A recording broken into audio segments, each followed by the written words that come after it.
Sira Kapitulo 4. Anak, ayaw hikawi ang kabos sa pagpanginabuhi o pahulat-hulata ang nanginahanglan. Ayaw hasula ang taong gigutom o palaguta ang taong nanginahanglan. Ayaw dugangi ang mga kaguol sa usa ka tawo nga nawad-an na sa paglaom. Kung anaa siya sa panginahanglan, ayaw pag-ugma-ugmaa ang pagtabang kaniya. Ayaw pagbalibad sa pagtabang sa usa ka makililimos nga anaa sa dakong panginahanglan. Ayaw talikdi ang usa ka tawong kabos ug ayaw siya hatagi og bisan unsang hinungdan sa pagtunglo kanimo. Kung mapungot siya sa hilabihan, tunglohon kaniya og ang iyang magbubuhat mopatalinghog sa iyang pag-ampo.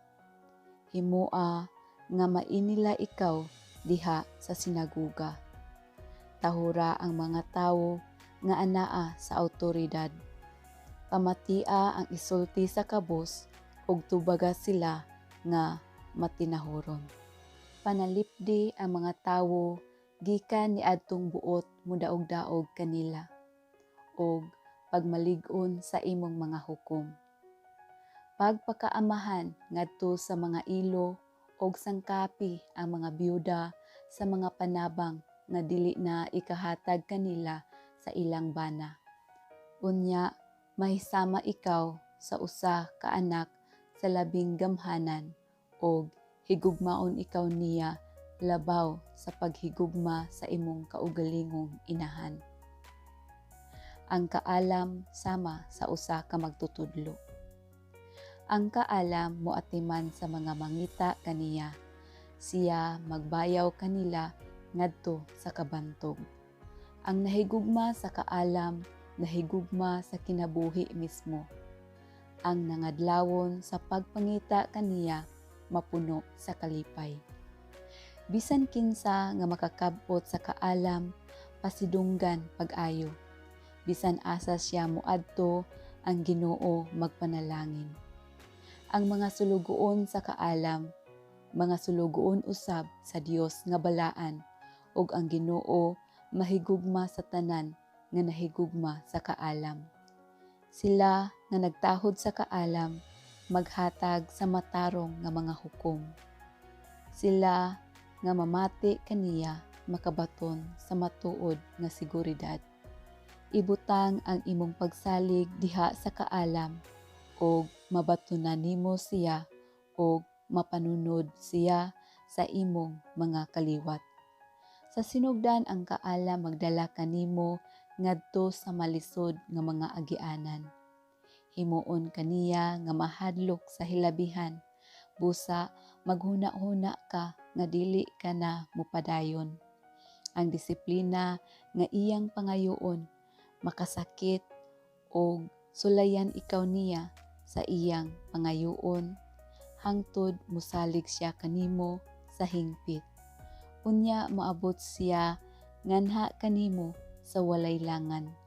Magpadayag kanimo sa iyang mga tinaguan ug lipayon kaniya. Apan kun motipas ikaw, biyaan ikaw niya ug pasagdan ka nga mahulog ngadto sa imong kaugalingong kalaglagan.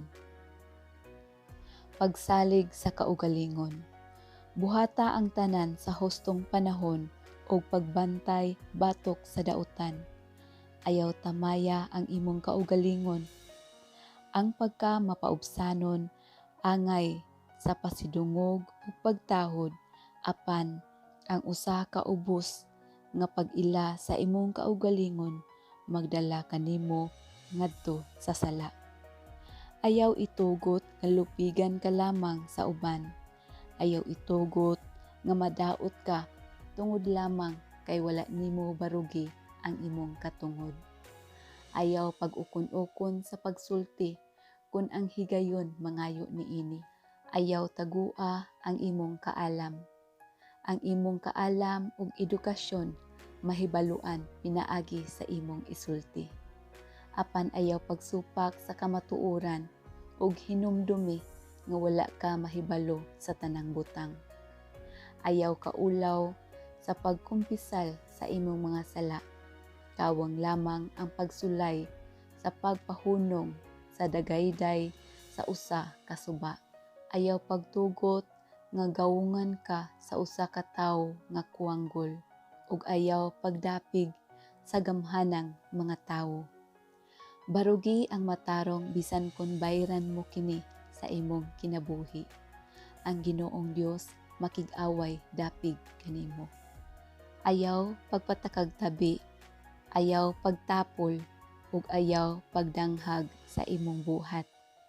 Ayaw pagpakaliyon diha sa inyo, ug ayaw pagsigig pangitag sayop sa imong mga sulugoon.